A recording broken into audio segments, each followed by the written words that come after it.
Bien, continuando con el curso de algoritmos, como hablamos la semana pasada o en el video pasado, que en este curso se va a estar viendo el programa de C++.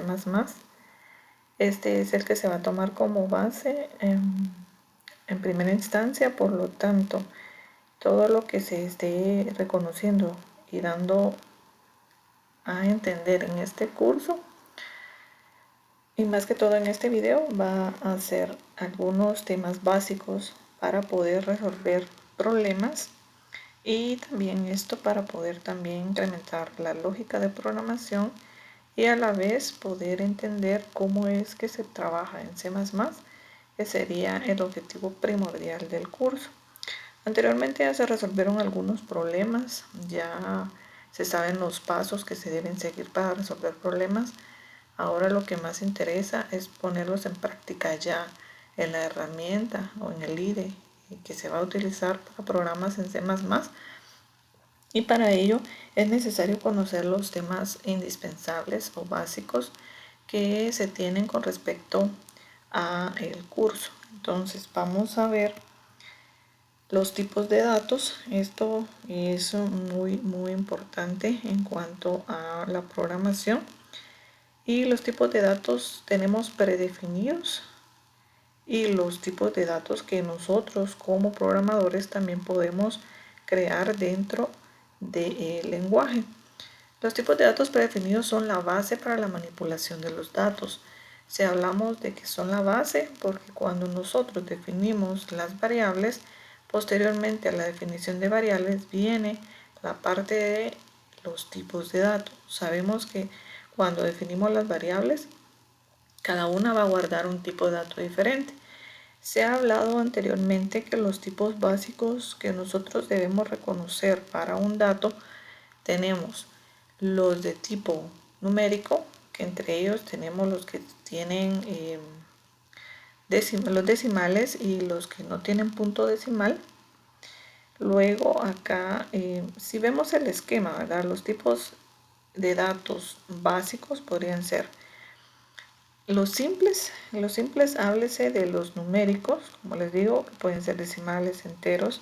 Tenemos los lógicos, que como hablamos en su momento, un tipo de dato lógico es uno de tipo bool, que solo puede tener dos respuestas, verdadero o falso.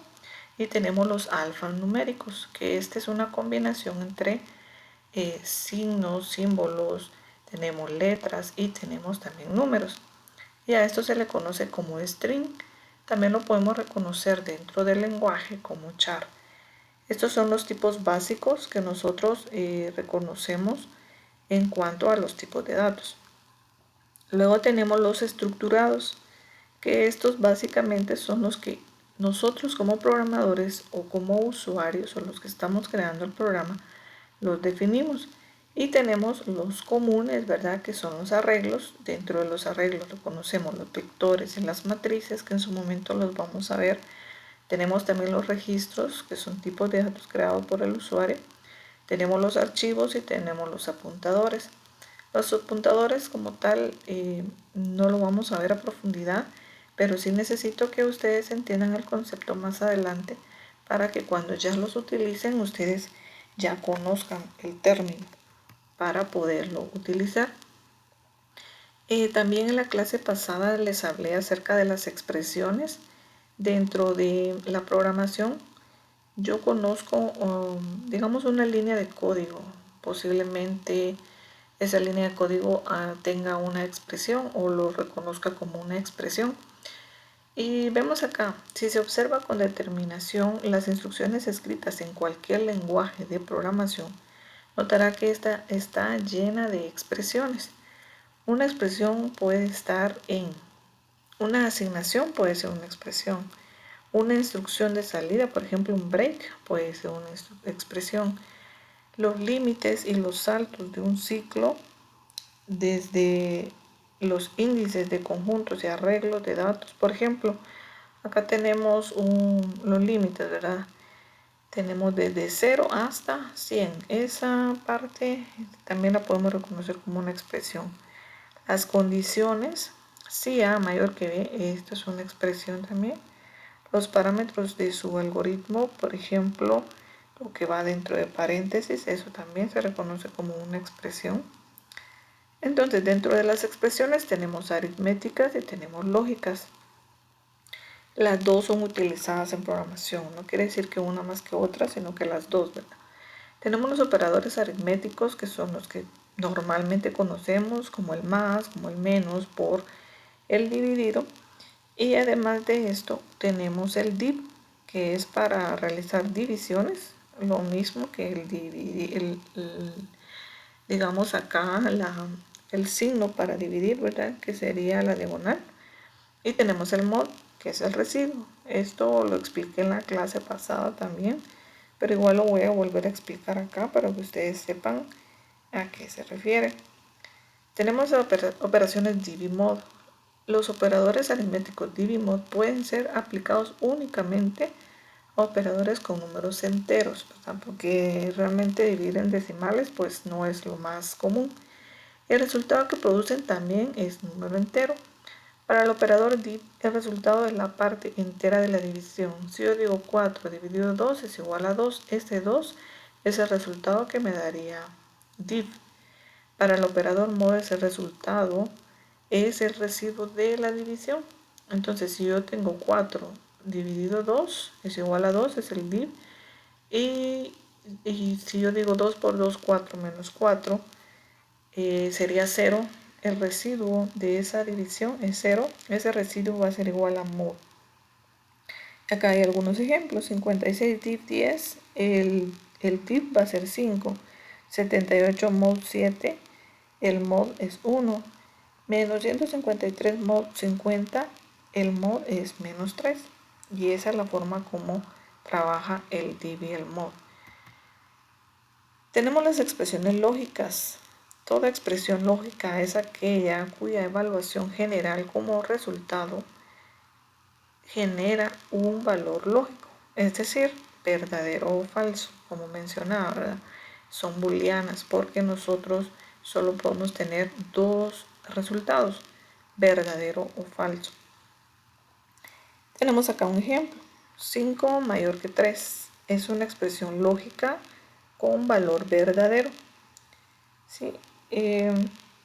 Tenemos los operadores que se utilizan en C++, que es lo que más nos interesa. Tenemos el de igualdad, que es cuando se comparan, ¿verdad? Dos, en este caso, podríamos decir dos operaciones, dos variables, dos valores, ¿verdad? Y se utiliza el igual igual. El desigual lo utilizamos como el signo de admiración cerrado y el igual, ¿sí? Ese sería el desigual. Luego tenemos el menor, pues ese ya lo conocemos, ¿verdad? El menor o igual también ya lo conocemos. El mayor es el signo que conocemos y el mayor o igual es el mismo signo que conocemos. El subrango lo conocemos porque lo vamos a utilizar con los corchetes. Los corchetes colocamos el menor, el límite inferior, 2 puntos, el límite superior. Esa es la forma como reconocemos los subrangos dentro de C++. Realmente un subrango se especifica indicando el límite inferior y el límite superior de los valores posibles. Estos límites se separan por un doble punto. ¿Sí? Esa es la forma como se separan. Ahora ya vamos a hablar un poquito más acerca de C++. Como en su momento les comenté, existe el C puro y existe C++. C es un lenguaje original, o es el lenguaje que originó a C++, ¿verdad? El cual se ha tomado como base para diversos lenguajes nuevos y antiguos. C++ es el lenguaje C mejorado que tiene nuevas características y la principal característica es que ahora en este ya se puede trabajar con objetos. La sintaxis es parecida, por lo tanto tiene mucho en común, teniendo algunas de las siguientes variantes. Vamos a ver cómo varía los dos. Yo necesito que en el curso trabajemos con C++, no con C, entonces por favor poner cuidado a que si tiene estas características que voy a mencionar ahorita, esa forma de programar y esas palabras reservadas no son las que yo estoy solicitando. Tenemos la primera librería, que es el std-. Esa librería se utiliza solo en C. En C++ la puedo incluir, pero no es necesaria. Tenemos la conio, que también esa se utiliza acá. Conio se utiliza en C y en C++, pero es más utilizada en C. Si se dan cuenta, al final aparece un punto H, ¿verdad? Punto H, punto H. Esa es una característica de C, no de C++. Tenemos el in main, tenemos in radio, float area perímetro. Luego tenemos un printf. El printf es una característica de C, ¿verdad? Introduce el radio del círculo. Luego tenemos scanf. El scanf es otra característica de C. Y luego tenemos un porcentaje de. Estos son modificadores que también se utilizan en C. Y tenemos también acá un ampersand que hace referencia a ese modificador. Tenemos área, ese sería igual, el perímetro también, luego tenemos el printf, tenemos los modificadores acá también, tenemos el get y el return, ¿sí? Esto sí funciona, está bien. Muy bien, ahora vamos a trasladarlo a C++. C++ tendríamos IOStream, tendríamos el cout, que sería diferente en el otro, y los operadores, ¿verdad?, de entrada y de salida. Y tendríamos, eso sería todo. Acá tengo un sim.get para poder detener un momento en la pantalla. A veces funciona, a veces no funciona, pero en este caso, para no utilizar la librería conio, utilizaríamos el sim.get y con eso estaríamos muy bien. Entonces acá tenemos que es lo diferente, ¿verdad? Pedir un dato en C lo hacemos con scanf. Scanf, pedir un dato en C++ lo hacemos con CI. Mostrar un dato en C lo hacemos con printf. Mostrar un dato en C++ lo hacemos con cout. Los modificadores son los siguientes. Los modificadores solo se utilizan en C, no en C++. Entonces tenemos acá la D para int, la F para float, la S para string y la C para char.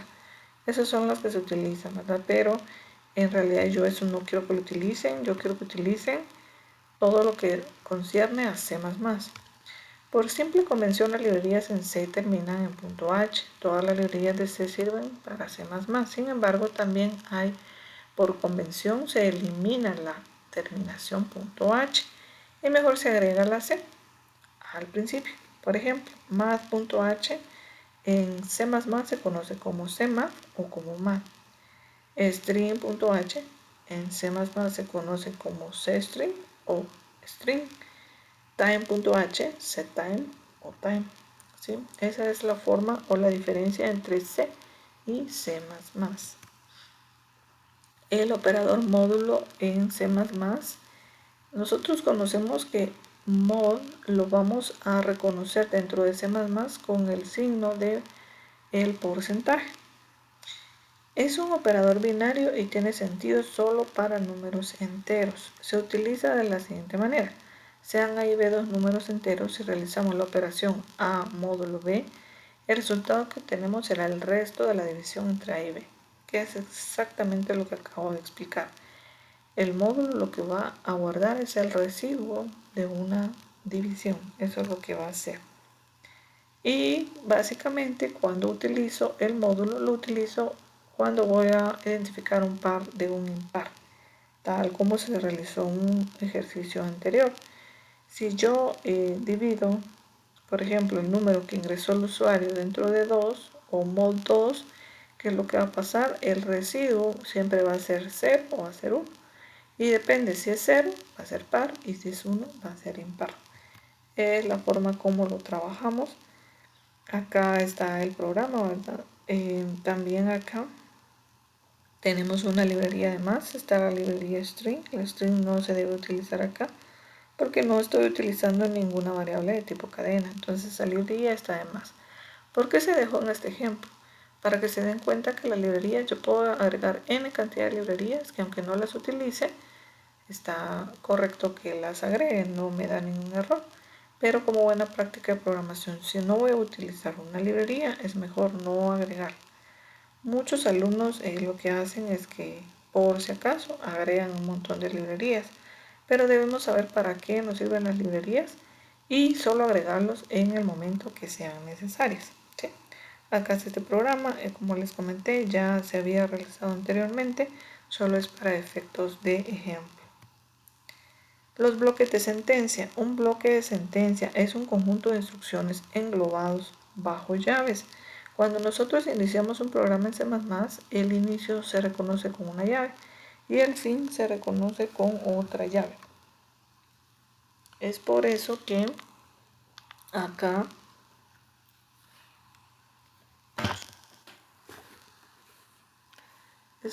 acá estamos viendo que nosotros podemos agregar dentro de llaves el inicio y el fin del programa. ¿Sí? Eso lo podemos agregar dentro de llaves. Y todo lo que esté dentro de esas llaves va a formar el bloque de sentencia. Y así pueden haber diferentes bloques de sentencia. Por ejemplo, puede ser un bloque de sentencia para un if, puede ser un bloque de sentencia para un ¿qué más podemos decir? Para un for, para un while, etc. Así podemos ver diferentes.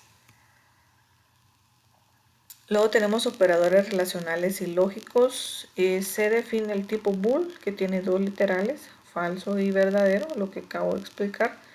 Los operadores relacionales se usan normalmente en sentencias de selección y de iteración para comprobar una condición.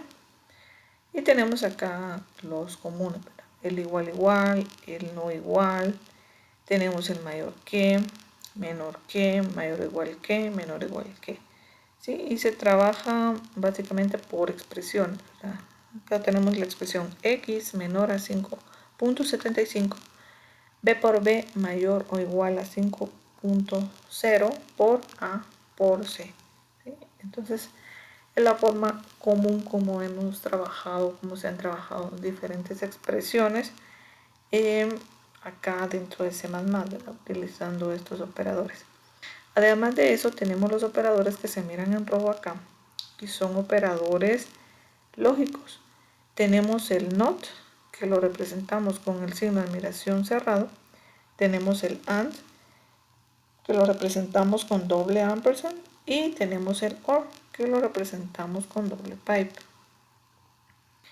Y esta es la forma de representar en caso de que nosotros queramos utilizar los operadores lógicos. Estos son los que se reconocen en C++.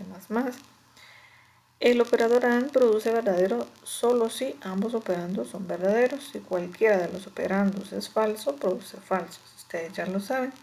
El operador OR produce verdadero si cualquiera de los operandos es verdadero y falso en caso de que los dos operandos sean falsos. Y aquí hay unos ejemplos, ¿verdad? Trabajan de la misma manera como ustedes han trabajado con este tipo de expresiones. La presencia de los operadores también se trabaja acá y el número 1 es para el not, luego para el menos o para el más en cuanto a digamos el operando de la expresión. Si hay un operando fuera, entonces ese se va a trabajar primero. Luego tenemos, bueno, fuera de paréntesis, ¿verdad? O fuera de cualquier separador o cualquier que una a las expresiones. Tenemos operadores multiplicativos, ese sería el número 2, el por, el dividido y el módulo. Tenemos operadores aditivos, sería el número 3, más y menos. Luego tenemos operadores relacionales de diferencia, por ejemplo, menor que, menor o igual que, mayor, mayor o igual que. Luego tenemos operadores relacionales de igualdad y desigualdad, que sería para comparar, ¿verdad? El igual o el desigual. Luego tenemos operador lógico de conjunción, que sería la I, y operador lógico de disyunción, que sería la O. Además de esta lista tenemos que tener en cuenta los siguientes puntos. Si dos operadores se aplican al mismo operando, el operador con más prioridad se aplica primero. Todos los operadores del mismo grupo tienen igual prioridad y asociatividad. Se expresan de izquierda a derecha. Esa es la forma de evaluarlo, ¿verdad? De izquierda a derecha. Los paréntesis tienen la máxima prioridad. Eso ya lo sabemos y de la misma forma trabaja acá. También es importante que dentro de esta clase veamos las estructuras de selección. Muchas condiciones las vamos a encontrar en cualquier programa y para ello tenemos estas estructuras de control para la selección y tenemos la simple y binaria y también la múltiple, que la conocemos como switch, la simple como if y la múltiple como switch. La if elige entre varias alternativas en base al valor de una o más expresiones booleanas, falsas o verdaderas. Y acá tenemos la estructura. Tenemos if, una expresión booleana y luego una sentencia. También podemos tener if, una expresión booleana, la sentencia, un else y otra sentencia. Además, podemos tener un if, expresión booleana, si son más de dos sentencias, entonces abrimos y cerramos llaves. Al igual ocurre al otro lado, tenemos if, expresión booleana, son dos o más sentencias, abro y cierro llaves. Luego el else, si son dos o más sentencias, abro y cierro llaves. Si no tengo más de dos sentencias o más de dos líneas de código, no es necesario abrir llaves. Se coloca de una forma simple. Y acá tenemos un ejemplo de un if anidado. ¿Qué significa un if anidado? Un if dentro de otro if. A eso se refiere. Y tenemos dos formas de poderlo crear. Acá, si nota es igual a 10, entonces que imprima en pantalla matrícula de honor. Y luego tenemos el else y en la siguiente línea tengo el if. Mientras que en el de la par tengo lo mismo, solo que en la línea número 3 tengo el else y tengo el if. Tengo ambos en esa parte. Y luego de ello, pues ya sigue, si nota es mayor o igual a 9, entonces va a imprimir sobresaliente. Si no, si nota es mayor o igual a 7. Mientras que en el lado izquierdo tenemos que tengo el else aparte y luego el if en otra línea. Esa es la forma como trabaja. De la misma forma se puede trabajar.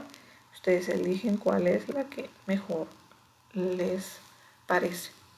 Luego tenemos el switch. El switch básicamente se utiliza para poder hacer una estructura de selección múltiple cuando yo tengo más de dos opciones entre las cuales puedo elegir o se va a elegir dependiendo del problema.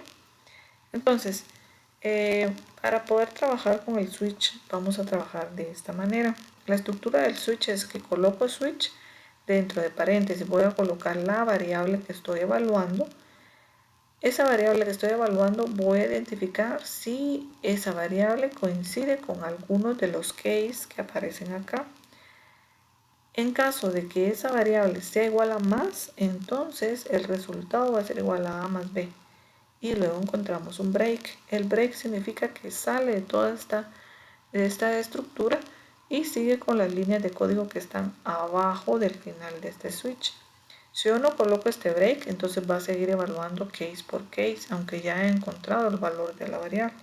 Por eso es necesario utilizar el break para que termine ahí la estructura y continúe con las otras líneas de código. En caso de que el operador sea menos, ¿qué va a pasar? El resultado va a ser igual a A menos B y se sale de la estructura. Y así con cada uno de los que están acá. Al final encontramos un default. ¿Qué significa el default? El default se coloca por si acaso no coincide este operador con ninguno de los cases que están arriba, entonces el valor que va a tomar el operador va a ser, o el valor que va a mostrar en pantalla va a ser operador inválido, o la expresión que se va a realizar va a ser operador inválido. ¿Sí? Por eso es que se hace de esta manera. Y acá tenemos un ejemplo. El ejemplo está utilizando una nueva librería que no la hemos visto y es la librería stdlib. stdlib me sirve para poder utilizar el system pause que aparece antes de la llave final. Si yo utilizo stdlib, yo puedo utilizar system pause, que lo que va a hacer es colocar una línea en pantalla que va a decir presione enter para continuar. Eso es lo que hace el System Pause. Este está omitiendo o está sustituyendo el trabajo que está haciendo el get o el sim.get. Es mejor utilizar el System Pause en vez de utilizar aquellas expresiones.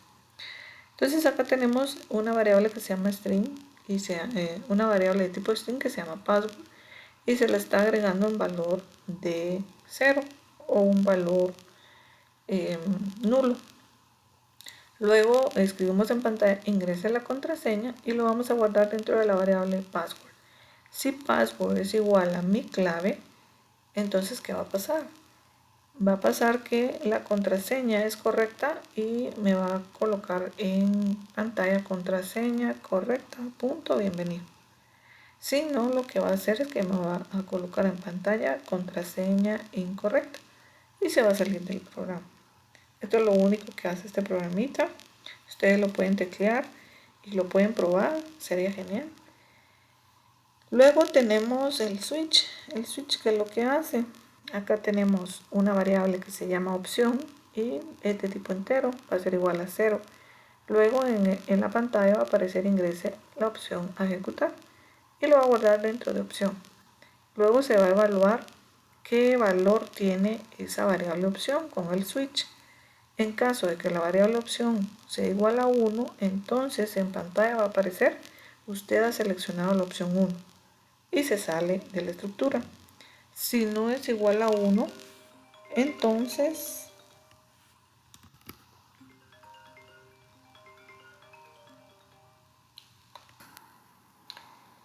tenemos una parte muy importante que son los comentarios en C++. Los comentarios en C++ pueden ser en una sola línea o pueden ser multilínea. Si yo quisiera solo comentar una línea, ¿qué es lo que voy a hacer? Voy a colocar el doble slash para poder comentar esa línea de código. Y de esa manera lo puedo hacer solo esa línea, si solo esa quiero comentar, o puedo comentar un conjunto de líneas colocando el doble slash al inicio, ¿verdad? Luego tenemos el comentario multilínea. Si por ejemplo yo quiero comentar un párrafo dentro del código, entonces lo que voy a hacer es que voy a colocar slash y luego un asterisco al inicio. Y cuando termine, en el último carácter, cuando termine mi comentario, voy a colocar un asterisco y un slash. Y de esa manera estoy iniciando y terminando mi comentario. ¿Sí? Esa sería la forma como trabajamos con los comentarios. Y es muy importante poder comentar porque cuando nosotros estamos trabajando con código muchas veces hay partes de código que nos cuesta mucho realizarlas. Muchas veces cuando pasa ya el tiempo y nosotros tenemos estos programas en producción y se están utilizando y ocurre algo que queremos modificar, regresamos al código y si no tenemos comentarios, entonces se nos olvida qué es lo que está haciendo esa parte de código o cómo es que la estábamos representando. Por lo tanto, es necesario que nosotros agreguemos un tipo de código, un comentario donde digamos partes muy importantes del programa, qué es lo que está pasando con esas partes importantes. Esa es una buena práctica de programación. Siempre es necesario agregar comentarios al programa para saber qué es lo que está pasando con esa línea de código. Tal vez no es necesario comentar todo del código, pero sí lo que más es indispensable dentro del programa, lo que más nos costó hacer, lo que hace la parte más importante del programa. Eso es lo que vamos a comentar, como las funciones más importantes del programa. Tenemos acá el ejemplo de una línea comentada. Al inicio de esta línea comentada tenemos el doble slash, ¿verdad? Y le estamos diciendo que estamos haciendo una declaración de variable. Luego tenemos el ejemplo de varias líneas comentadas. Y si se dan cuenta al inicio, tenemos float b, punto y coma, y luego el slash asterisco para iniciar mi comentario de líneas múltiples. Y esta dice esta sentencia, float b se ejecutaría in b, pero esta no porque es comentario, ¿sí? Entonces tenemos que está iniciando en slash asterisco y está terminando en asterisco slash. Eso es lo que hace en esta parte. Luego tenemos las librerías o bibliotecas. La declaración de librerías, tanto en C como en C++, se debe hacer al principio de todo nuestro código, antes de la declaración de cualquier función o línea de código. Debemos indicarle al compilador qué librerías usar para saber qué términos estarán correctos en la escritura de nuestro código y cuáles no. La sintaxis es la siguiente. Colocamos el numeral, el include, y luego colocamos acá dentro de estos símbolos, colocamos el nombre de la librería. Regularmente las librerías que se utilizan son iostream, stdlib, la librería string, la librería fstream, y creo que en todo el curso van a ser las que vamos a utilizar. La librería conio también la podemos utilizar, pero ahora que ya conocemos la stdlib y que ya conocemos para qué se utiliza, es mejor utilizar esa en vez de la otra. Entonces acá tenemos, veamos, este código lo que hace es genera un número aleatorio y lo va a hacer por medio de la función rand. Rand se genera el número con rand y se muestra en pantalla. Eso es lo que hace el código de la izquierda, y el código de la derecha va a mostrar en pantalla: hola, por favor ingrese su nombre, y luego de eso ¿qué es lo que va a hacer? Va a guardar el nombre que ingrese el usuario, luego va a aparecer en pantalla hola y su nombre. Con el signo más va a unir las dos palabras, hola y el nombre, y eso es lo que va a aparecer en pantalla. Vean, el signo más en este caso está haciendo una concatenación. La concatenación se hace en la suma, podríamos decir, o la unión de dos palabras, ¿verdad? Cuando tenemos palabras y tenemos un más, lo que está haciendo es concatenar. Cuando tenemos números y tenemos un más, lo que hace es sumar. Entonces, concatenar es lo mismo a sumar, pero con letras. Eso es lo que está haciendo este ejemplo. Sí, todo lo demás es algo que ustedes ya conocen, pero lo único que está acá diferente es que está sumando o uniendo palabras. Y el de la izquierda, lo único que tiene diferente es la función rand, que rand lo que hace es elegir un número al azar y lo muestra en pantalla. Eso es lo único que hace. Muy bien. Entonces la tarea para esta semana sería realizar su práctica número 1. Yo lo voy a estar subiendo en la plataforma el día de mañana. Ustedes ya lo pueden consultar. Acá la fecha máxima de entrega es el sábado 25, antes que inicie el curso, ¿verdad? Ustedes saben a qué hora reciben el curso. Justamente antes de que inicie, usted aún puede subir su tarea. Lo trabaja en Word y luego cuando suba su tarea me lo puede subir en Word o en PDF, cualquiera de los dos. No agregue carátula, solo su nombre, carnet y sección. En la esquina superior derecha, es lo único que solicito. Yo les voy a estar explicando por el grupito de WhatsApp cómo lo necesito y qué es lo que voy a necesitar para que ustedes puedan estar trabajando estos días en casa. Realmente esta semana solo habrá una tarea, por lo tanto les solicito que trabaje, ¿verdad?, lo mejor posible. Si tiene alguna duda mientras está resolviendo su tarea, con mucho gusto le estaré apoyando. Les agradezco por su atención. Siempre les dejo por acá un versículo, ¿verdad? Y el de hoy dice: si permanecéis en mí, en mis palabras permanecen en vosotros, pedid todo lo que queréis y se os será hecho, ¿verdad? Lo encontramos en San Juan 15:7. Eso sería todo por esta clase. Les agradezco por por estar pendiente, ¿verdad? Y por escuchar el video. Gracias por su atención y nos escuchamos en el próximo video.